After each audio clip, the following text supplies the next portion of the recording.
আসসালামু আলাইকুম ওয়া রাহমাতুল্লাহি ওয়া বারাকাতুহু। আলহামদুলিল্লাহি রাব্বিল আলামিন নাহমাদুহু ওয়া নুসাল্লি আলা রাসূলিহিল কারীম আম্মা বা'দ আউযু বিল্লাহি মিনাশ শাইতানির রাজীম বিসমিল্লাহির রহমানির রহিম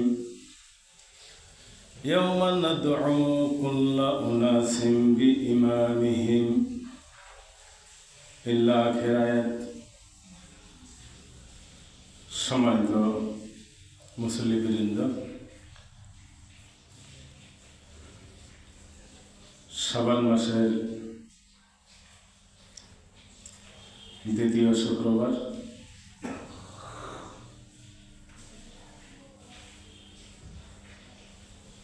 এই শাবান মাস হচ্ছে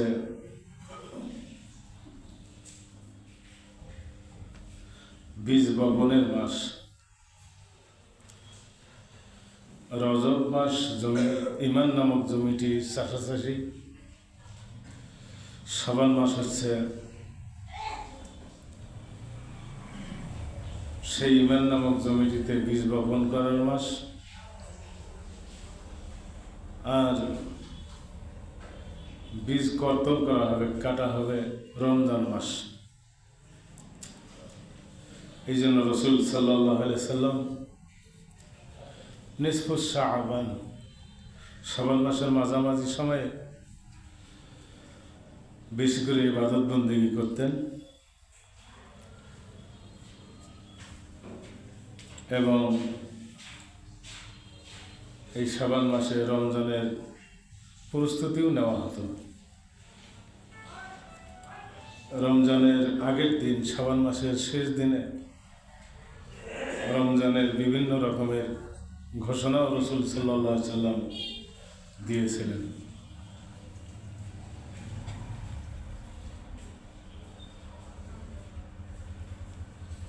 আমরা অবশ্য এই শাবান মাসে আগে, আজ থেকে 30, 35, 40 বছর আগে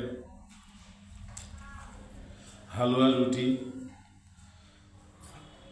কত জোড়া রুটি, 40 জোড়া রুটি,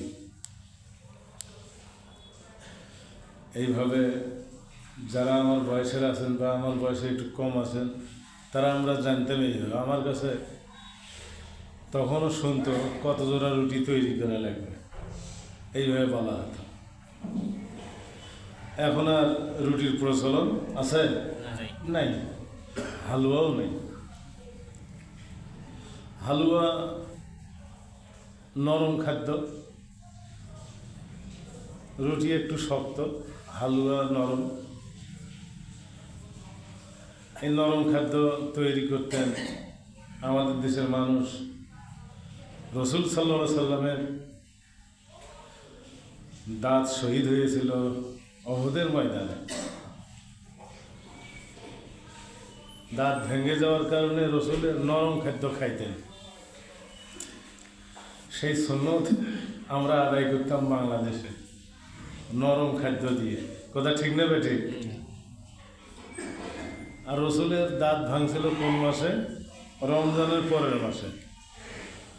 আমরা আবার এত ভক্ত, রমজানের আগের মাসে ওই সুন্নত আদায় করা শুরু করে দিতাম, দাঁত আমাদের না ভাঙার পরও। কথা ঠিক না বেঠিক? সম্মানিত মুসল্লিবৃন্দ, তবে ওই সুন্নতটা মনে রাখা ভালো, যে সুন্নত রসুল সাল্লাল্লাহু আলাইহি সাল্লাম দাঁত ভাঙার কারণে, তার দাঁত ভাঙার কারণে নরম খাদ্য খেয়েছিলেন। ওটা মনে রাখা, স্মরণ রাখা ভালো। দাঁত কেন ভাঙছিলেন রসুল সাল্লাল্লাহু আলাইহি সাল্লাম? কোথায়? উহুদের ময়দানে। উহুদের ময়দানে রসুল সাল্লাল্লাহু আলাইহি সাল্লাম, বদরের যুদ্ধের পরের যুদ্ধ হচ্ছে এটা, উহুদের ময়দানে। বদরের ময়দানে রসুল সাল্লাল্লাহু আলাইহি সাল্লাম 313 জন, 310 থেকে 13 জন সাহাবায়ে কেরাম নিয়ে বদরের ময়দানে উপস্থিত হয়েছিলেন। তারপর কিছুদিন পর মুসলমানদের সৈনিক সংখ্যা একটু বাড়ল। উহুদের ময়দানে রাসূল সাল্লাল্লাহু আলাইহি সাল্লাম 1000 সাহাবায়ে কেরাম নিয়ে উহুদের ময়দানে উপস্থিত হওয়ার জন্য রওনা হয়েছিলেন। রাস্তায় এসে আব্দুল্লাহ ইবনে উবাই, মুনাফিক সর্দার, জানেন তো আপনারা নাকি? আব্দুল্লাহ ইবনে উবাই মুনাফিক সর্দার।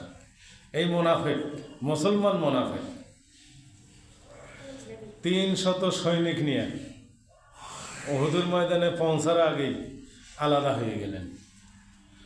মুসলমানদের 1000-এর সৈনিকের দলটা থেকে 300 সৈনিক কমে 700-তে এসে গেল।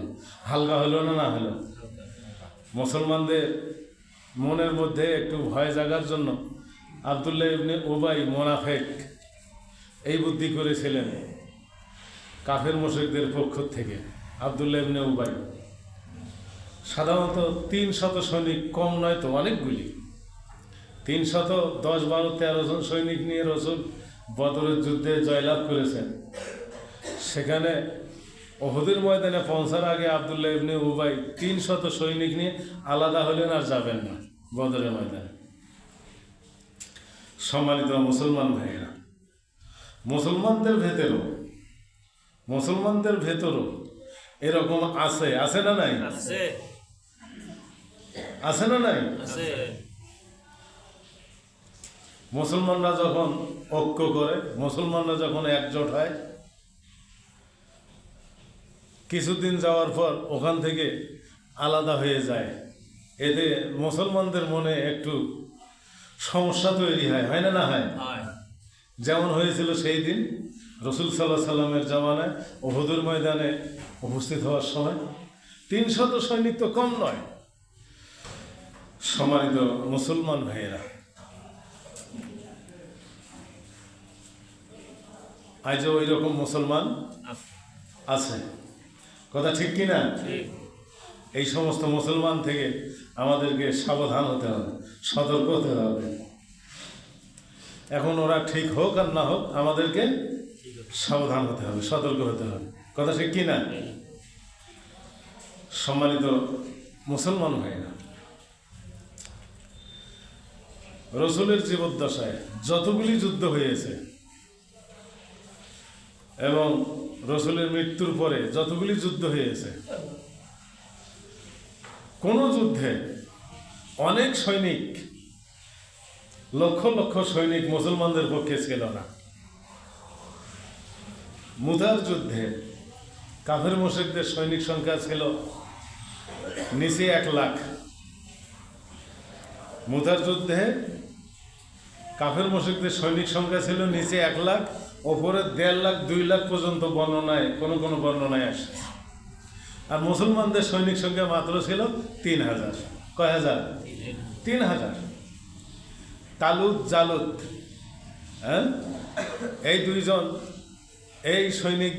এই দুইজন বাদশার আমলে যখন যুদ্ধ হয়েছিল, সাহাবায়ে কেরাম একদিন সমালোচনা করতেছেন, সেই যুদ্ধেও মুসলমানদের সৈনিক সংখ্যা মাত্র ছিল 310, 12, 13 জনের কথা। এইভাবেও সমালোচনা হয়েছিল সাহাবায়ে কেরামদের ভিতর। এই জন্য সম্মানিত মুসলমান ভাইয়েরা, সংখ্যাটা বড় কথা নয়, বড় কথা হচ্ছে ঈমানটা মজবুত। ঈমান যদি মজবুত হয়, আল্লাহ রব্বুল আলামিন সংখ্যা যতই নগণ্য হোক, যতই কম হোক, আল্লাহর পক্ষ থেকে সাহায্য করবেন। এর মধ্যে কোনো সন্দেহ আছে? কোনো সন্দেহ নেই। এই জন্য সংখ্যা বড় কথা নয়, বড় কথা হচ্ছে মুসলমানদের জন্য ঈমান হতে হবে মজবুত। ঈমান মজবুত হলে সংখ্যা যতই নগণ্য হোক, যতই কম হোক, আল্লাহ রব্বুল আলামিন সাহায্য করতে পারেন। কথা ঠিক না বেটে? এই জন্য আজও আমরা সংখ্যার চিন্তা ভাবনা করব না, আমরা চিন্তা ভাবনা করব ঈমানের। ঈমানটাকে মজবুত করব, আল্লাহর জন্য আমরা প্রস্তুত রাখবো সদা সর্বদা, যাতে আল্লাহ রব্বুল আলামিন আমাদের ঈমানের মজবুতি দেখে খুশি হন, খুশি হয়ে দুনিয়ায় এবং আখেরাতে নাজাতের ব্যবস্থা করে দেন। কথা ঠিক না ঠিক? সম্মানিত মুসলমান ভাইয়েরা, এই জন্য একটি আয়াত তেলাওয়াত করেছি আমি। তবে এ কথা বলি না যে শাবান মাসে আমরা শবে বরাতের কিছুই করব না, শাবান মাসে কিছু করব না, এরকম নয়। কিন্তু রসুল পাক সাল্লাল্লাহু আলাইহি সাল্লাম করেছেন, সাহাবায়ে কেরাম করেছেন, আমরাও করব। কথা ঠিক কিনা? আমরাও করব। দোয়া খায়ে বিভিন্ন রকমের তসবিহ, তাহলিল, ইবাদত বন্দেগী, যেমন 13, 14, 15 এই চন্দ্র মাসের 13, 14, 15 আইএমএ বীজের নফল রোজা আছে। এই নফল রোজায় অনেক সওয়াব আছে। অনেক তো এর আগে বলেছিলাম, 13 তারিখে রোজা রাখলে 10,000 বছর নফল রোজা রাখলে যে সওয়াব হবে, সেই সওয়াব তার আমলনামায় লিখে দেওয়া হবে। হ্যাঁ, 14 তারিখে রোজা রাখলে নফল রোজা 30,000 বছর নফল রোজা রাখলে যে সওয়াব হবে, সেই সওয়াব তার আমলনামায় লিখে দেওয়া হবে। 15 তারিখে রোজা রাখলে 1,00,000 বছর রোজা রাখলে যে সওয়াব হবে, সেই সওয়াব তার আমলনামায় লিখে দেওয়া হবে। তাহলে কত সওয়াব! কথা ঠিক কি না? খুব সওয়াব। তাই আমরা শাবান মাসে, শবে বরাতে, এই শাবান মাসে রোজা রাখবো এবং অন্যান্য ইবাদত বন্দেগী যা করা দরকার আমরা করব। তবে মানুষকে যদি খাওয়াতে পারেন, কোনো সমস্যা নেই। যে খাওয়ানো যাবে না শাবান মাসে শবে বরাতে, হ্যাঁ খেলানো যাবে, খাওয়াবো। বেশি পছন্দনীয় ইবাদত হচ্ছে আল্লাহর নিকট মানুষকে, ক্ষুধার্তকে খাওয়ানো, আর বস্ত্রহীনকে বস্ত্র দান করা। ক্ষুধার্তকে খাওয়া আর বস্ত্রহীনকে বস্ত্র দান করা। রসুল সাল্লাল্লাহু আলাইহি সাল্লাম বলেছেন, বস্ত্রহীন ব্যক্তিকে দান করলে, যে কাপড়টা দান করলো, ওই কাপড়টা যতদিন ছেড়ে না, অতদিন পর্যন্ত ওই দানকারীকে আল্লাহ রাব্বুল আলামিন বেইজ্জত করবেন না। কেন সুবহানাল্লাহ বলা যায় না? সুবহানাল্লাহ। আর একবার সুবহানাল্লাহ বললে কি হয়? আসমান জমিন, আসমান কত দূর উপরে আছে আসমান, আর এই জমিন অনেক ফাঁকা নয়?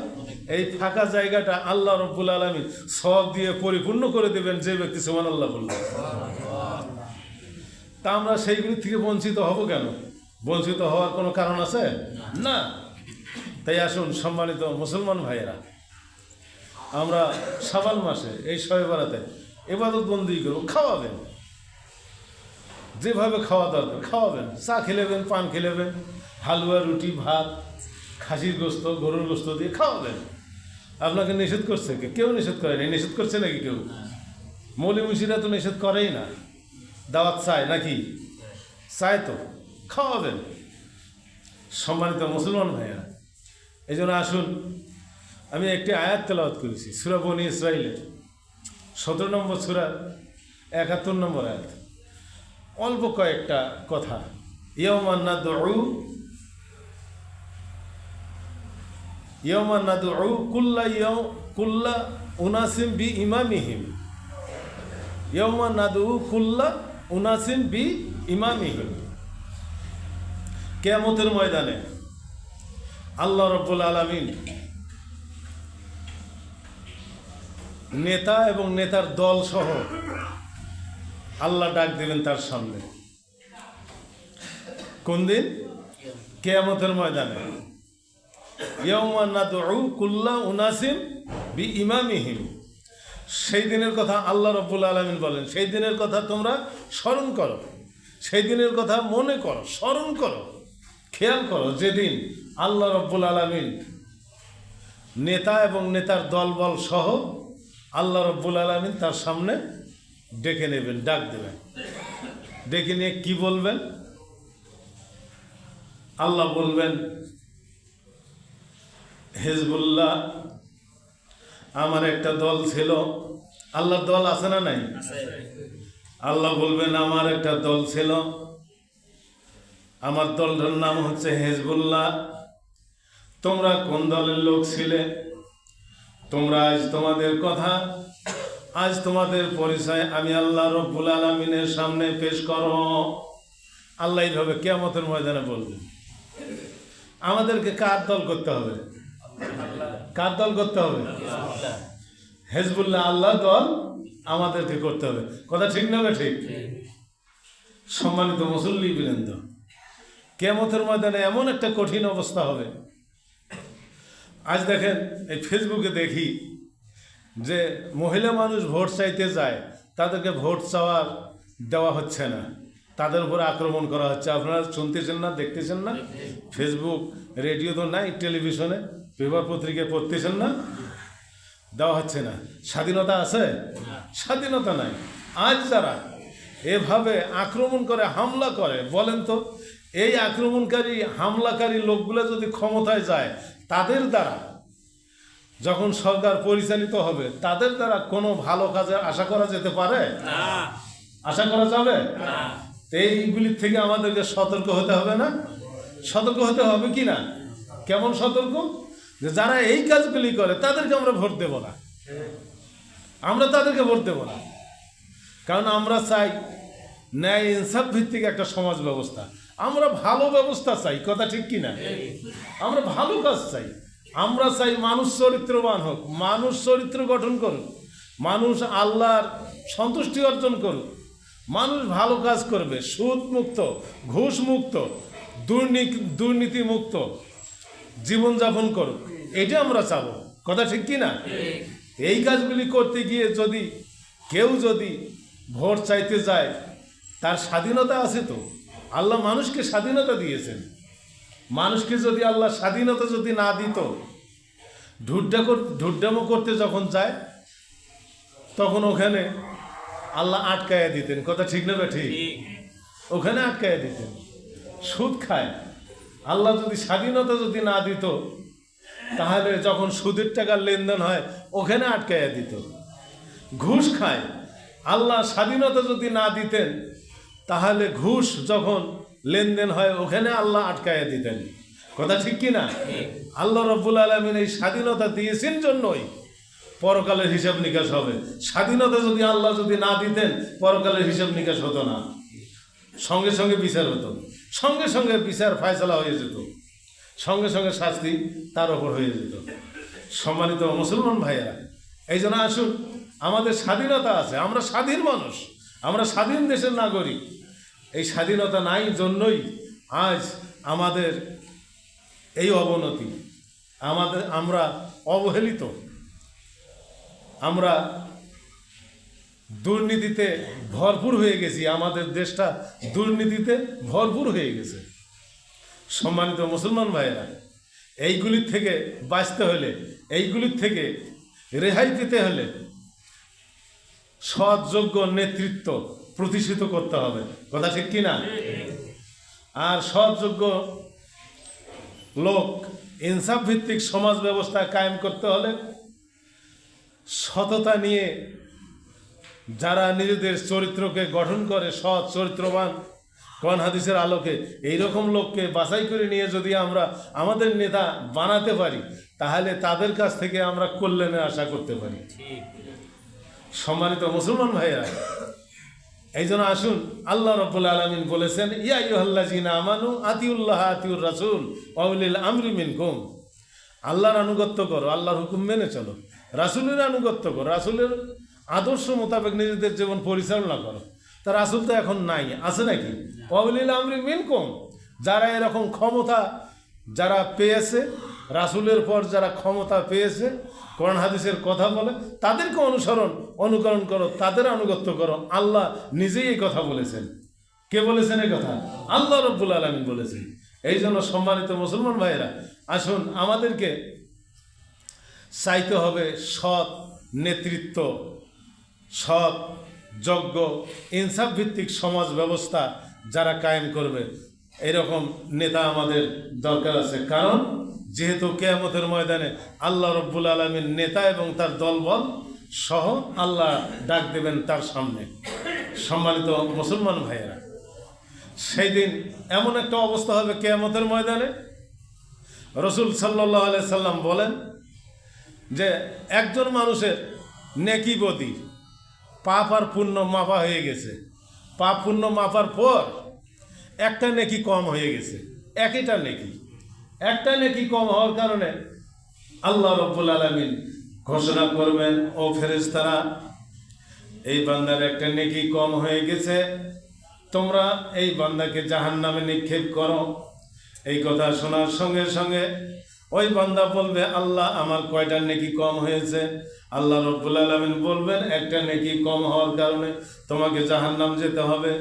ওই বান্দা কঠিন কিয়ামতের ময়দানে আল্লাহর কাছে বলবেন, আল্লাহ আমাকে একটু সুযোগ দেন, আমাকে একটু সময় দেন, আমি কিয়ামতের ময়দানে ঘুরে ঘুরে দেখি আমি কারো কাছ থেকে একটি নেকি সংগ্রহ করতে পারি কি না।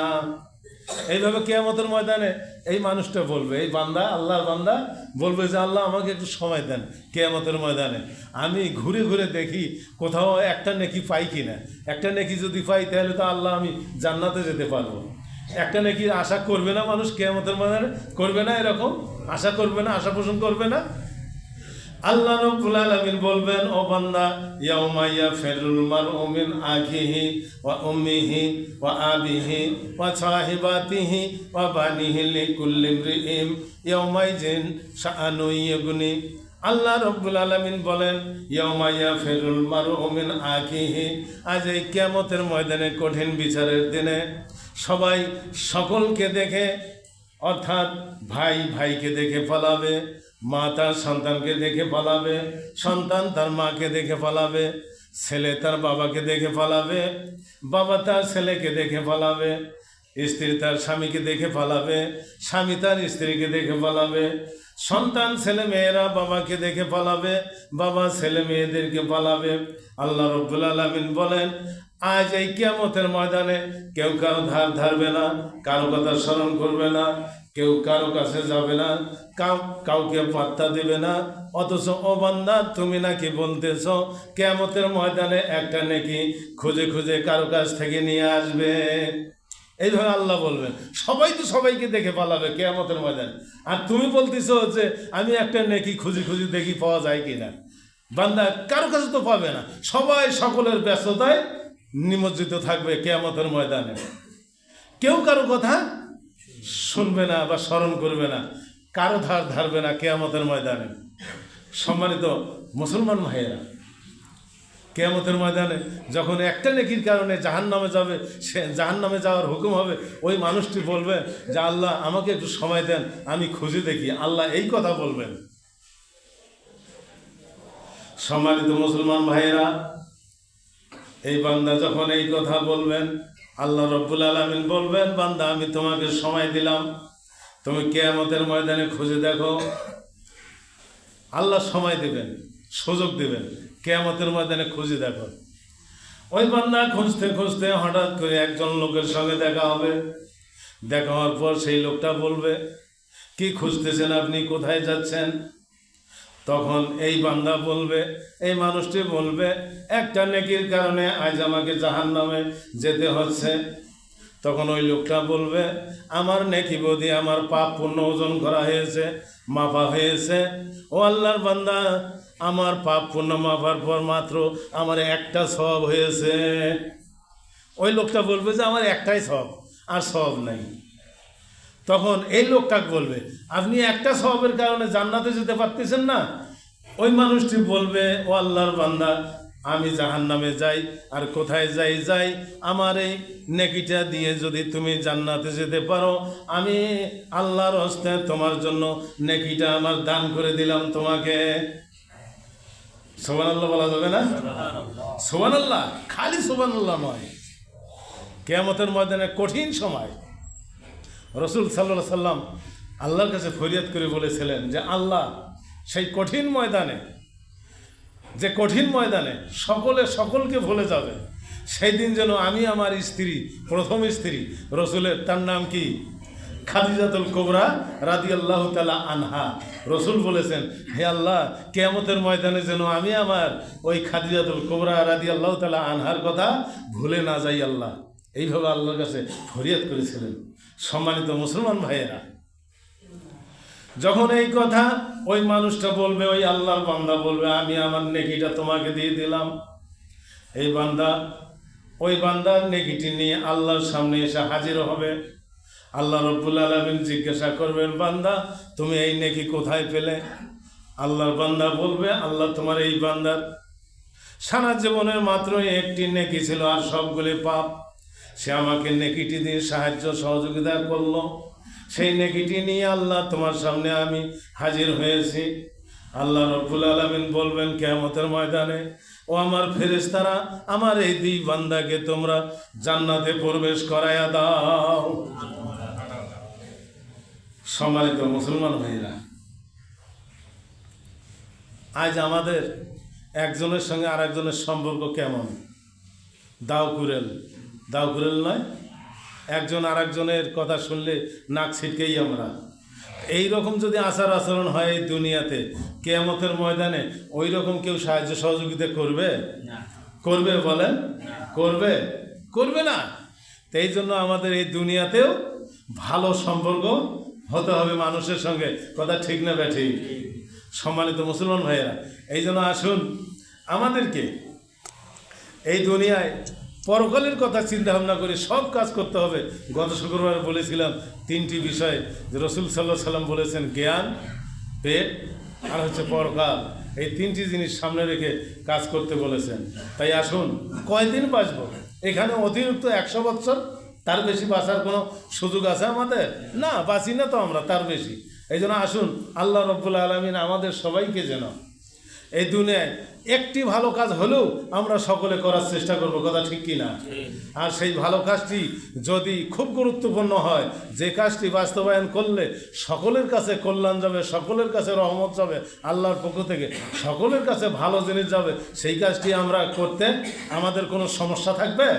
সমস্যা থাকবে না। এই জন্য আসুন, আমাদেরকে সৎ নেতৃত্ব প্রতিষ্ঠিত করতে হবে। সৎ নেতৃত্ব প্রতিষ্ঠিত করতে গিয়ে যদি একটু সমস্যাও হয়, আমাদেরকে মাথা পেতে মেনে নিতে হবে। কথা ঠিক কিনা?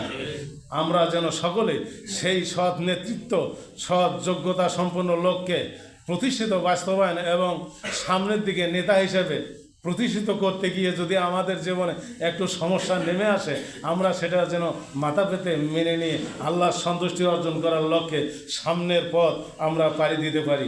আল্লাহ রব্বুল আলামিন আমাদের সবাইকে তৌফিক এনায়েত করুন। ওয়া আখির দাওয়ানা আলহামদুলিল্লাহি রাব্বিল আলামিন।